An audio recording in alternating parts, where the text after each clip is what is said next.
आजच्या व्हिडिओमध्ये राज्यसेवा मुख्य परीक्षेसाठी आन्सर रायटिंग टार्गेट आपण बघणार आहोत। या आन्सर रायटिंग टार्गेटमधील जे प्रश्न आहे हे प्रश्न UPSCमध्ये विचारण्यात आलेले प्रश्न आहे।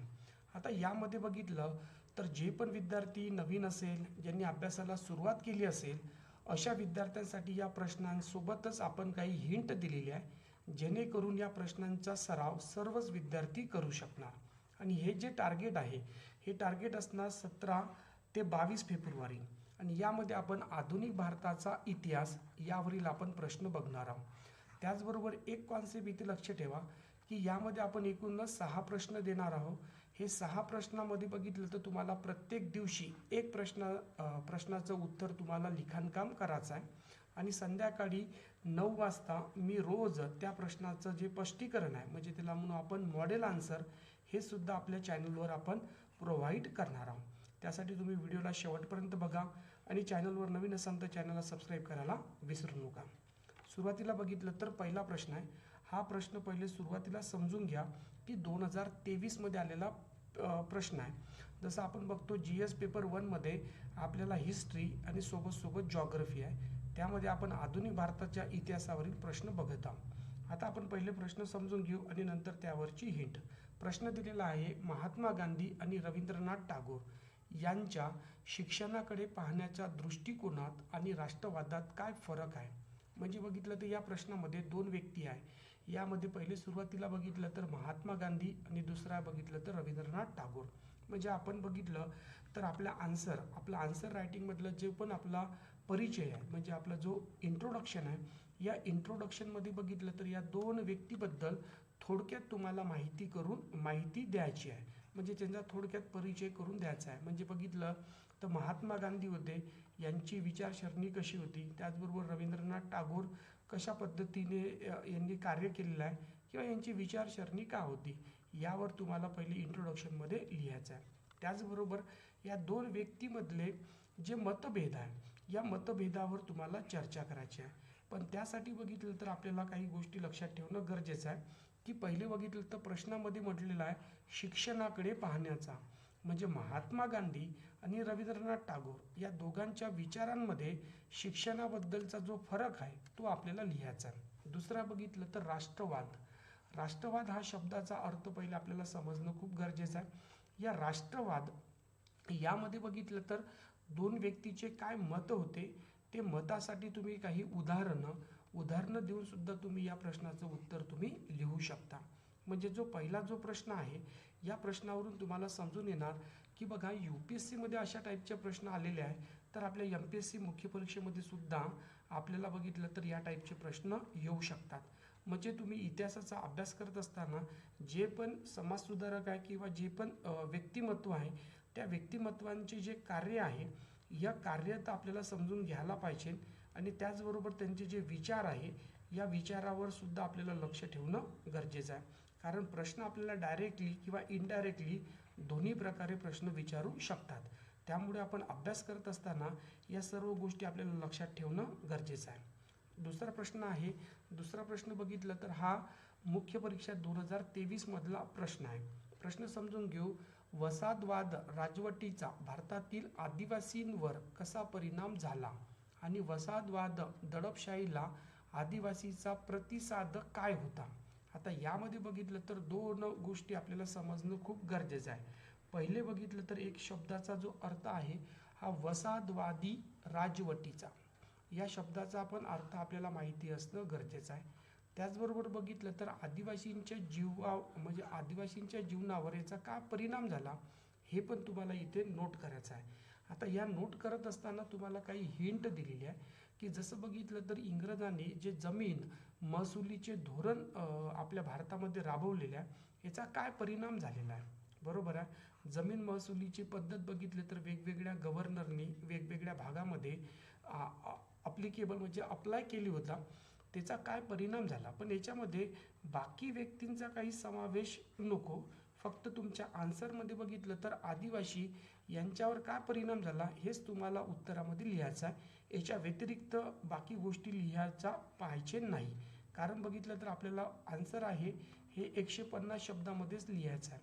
त्याच्यामुळे तुम्ही जास्तीचं लिहित राहिले तर बघितलं तर आपला आन्सर जास्त शब्दामध्ये होणार. नंतर बघितलं तर जे वनधोरण आहे, वनधोरण बघितलं तर ब्रिटिशांपासूनच चालू होतं. तर या ब्रिटिशांच्या वनधोरणाबद्दल काय माहिती आहे किंवा याचा काय परिणाम झाला या वनधोरणामुळे, हे सुद्धा आपल्याला आपल्या आन्सरमध्ये लिहिणं गरजेचं आहे. त्याचबरोबर बघितलं तर जे आदिवासींचे जे उठाव आहे, त्यामध्ये महाराष्ट्रातले उठाव असेल आणि भारतातले, या दोन्हींचा पण आपल्याला इथे संदर्भ लिहावा लागणार. त्यामध्ये फॉर एक्झाम्पल बघितलं तर हा कोलबंड आहे 1833चा. 1855चा बघितलं तर संदाल उठाव आहे. त्यानंतर बिरसा मुंडाचा उठाव, हा अतिशय महत्त्वाचा आहे. यावर तुम्ही लिखाणकाम करू शकता, म्हणजे तुमच्या उत्तरामध्ये या सर्व गोष्टी यायला पाहिजे. पुढे बघू. पुढचा जो प्रश्न आहे त्यामध्ये लक्ष देऊ, की तो बघितलं तर आपल्याला दिलेला आहे की जे पण ब्रिटिश कंपनी होती, या ब्रिटिश कंपन्यामध्ये बघितलं तर भारतीय सैनिकाचा समावेश होता आणि तत्कालीन भारतीय राज्यकर्त्यांच्या अधिक संख्येने आणि सुसज्ज सैन्याविरुद्ध सातत्याने विजय का मिळवला. समजून सांगतो की बघितलं तर ब्रिटिश जे सैन्य होते त्यामध्ये भारतीय सैन्य होते आणि हे जे सैन्य आहे बाकीच्या राज्यापेक्षा कमी होते. ब्रिटिशांचे सुरुवातीला बघितलं तर खूप कमी त्यांचे सैन्य होते आणि ते सुद्धा बघितलं तर आपल्या देशातले जे राजा महाराजा आहे यांच्याकडे जास्त सैन्य असून सुद्धा बघितलं तर त्यांनी कसा विजय मिळवला आपल्या भारतावरच्या राज्यकर्त्यावर, ह्याबद्दल आपल्याला लिहायचं आहे. यामध्ये बघितलं तर जे युनिफाईड कमांड आहे याबद्दल तुम्हाला लिहिणं गरजेचं आहे.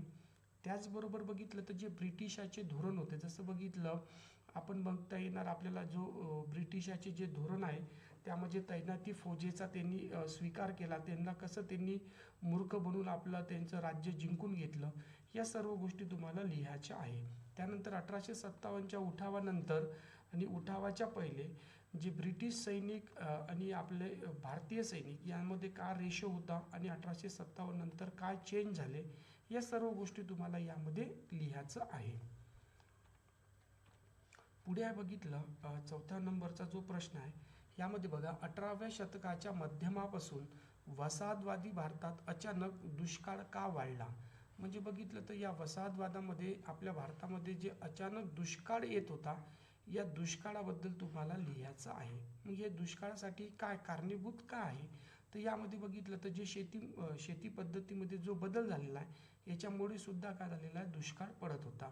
कारण शेतीबद्दलचे जे धोरण होते वेगवेगळ्या व्हाईसराय किंवा वेगवेगळ्या व्यक्तीने वेगवेगळ्या ठिकाणी वेगवेगळ्या पद्धतीने इम्प्लिमेंट केले. त्याचबरोबर ब्रिटिश इंडिया कंपनीचे आर्थिक धोरण, हे आर्थिक धोरण जसं सपोज फॉर एक्झाम्पल बाकीच्या गहू किंवा जे जीवनावश्यक वस्तू होते त्यांना जास्त महत्त्व न देता त्यांनी बघितलं तर नीळ यासारख्या पिकाला जास्त वाव दिला. अशा पद्धतीचं आपल्याला तिथे लिखाणकाम करायचं आहे. त्याचबरोबर पर्यावरणावरचे घटक, की बघितलं तर त्या काळामध्ये जे पर्यावरणाचे घटक होते याचं सुद्धा बघितलं म्हणजे खूप जास्त, काही भागामध्ये खूप जास्त पाऊस तर काही भागामध्ये खूप कमी पाऊस, अशा पद्धतीनं तुम्हाला या सर्व गोष्टी या उत्तरामध्ये लिहिणं गरजेचं आहे. पुढचा आहे बघितलं, पुढचा जो प्रश्न आहे या प्रश्नामध्ये तरुण बंगाल आणि ब्राह्म समाजाच्या विशेष संदर्भाने सामाजिक धार्मिक सुधारणा चळवळीचा उदय आणि वाढ पहा. म्हणजे बघा आपल्याकडे दोन, म्हणजे जे तरुण बंगाल ही एक वेगळी संकल्पना आहे किंवा यांचा एक वेगळा उद्देश होता आणि ब्राह्म समाज यांच्या ज्या धार्मिक आणि सामाजिक ज्या सुधारणा चळवळी होता याचा उदय कशा झाला आणि याची वाढ कशी झाली, बरोबर आहे, याबद्दल तुम्हाला लिहायचं आहे. यामध्ये बघितलं तर ब्राह्मो समाजाचे योगदान, ब्राह्म समाजाची स्थापना कुणी केली, त्यांची विचारसरणी काय होती, त्यांचं काय योगदान, त्यांनी समाजाप्रती काय त्यांचं योगदान आहे हे लिहायचं आहे. त्यानंतर युवा बंगाल चळवळीचे योगदान लिहायचं आहे. त्यानंतर सामाजिक सुधारणा, साहित्य आणि कलात्मक योगदान, या सर्व गोष्टी तुम्हाला इथे लिहायला लागणार आहे. लास्ट क्वेश्चन आहे, लास्ट क्वेश्चनमध्ये बघता येणार. लास्ट क्वेश्चन आहे बघा, भारतीय संस्थानाच्या एकत्रीकरण प्रक्रियेतील मुख्य शासकीय मुद्दे आणि सामाजिक सांस्कृतिक समस्याचे मूल्यमापन करा, असा आपल्याला प्रश्न दिलेला आहे. 150 शब्दामध्ये तुम्हाला लिहायचा आहे. यामध्ये तुम्हाला जे प्रशासकीय समस्या आहे यावर तुम्हाला लिहिणं खूप गरजेचं आहे. म्हणजे सुरुवातीला बघितलं तर भाषेवर प्रांतरचना करायला पाहिजे की नाही, हा एक प्रश्न उभा होता. त्याच्यानंतर त्यामध्ये कशा कशा पद्धतीने घडामोडी घडल्या त्याचबरोबर आपल्या देशातले जे पण काही संस्थान होते, हे काही संस्थान बघितलं तर सहज आपल्या भारतामध्ये विलीन झाले, पण काही बघितलं तर त्यांनी विलीन होण्यासाठी नकार दिला. त्यामध्ये बघितलं तर हैदराबाद असेल, काश्मीर असेल, जुनागड असेल, या सर्व गोष्टी तुम्हाला बघितलं तर या प्रश्नाच्या उत्तरामध्ये लिहायचं आहे. अशा पद्धतीने आपण बघितलं तर 17 फेब्रुवारीपासनं तर 22 फेब्रुवारीपर्यंत आपण बघितलं तर हे तुम्हाला इथे आन्सर रायटिंग करायची आहे. आणि याचा आन्सर मी आपल्या संध्याकाळी 9 वाजता तुम्हाला याचं मी आन्सर आपल्या चॅनलवर मी शेअर करत जाईल. Okay, thank you very much. Take care.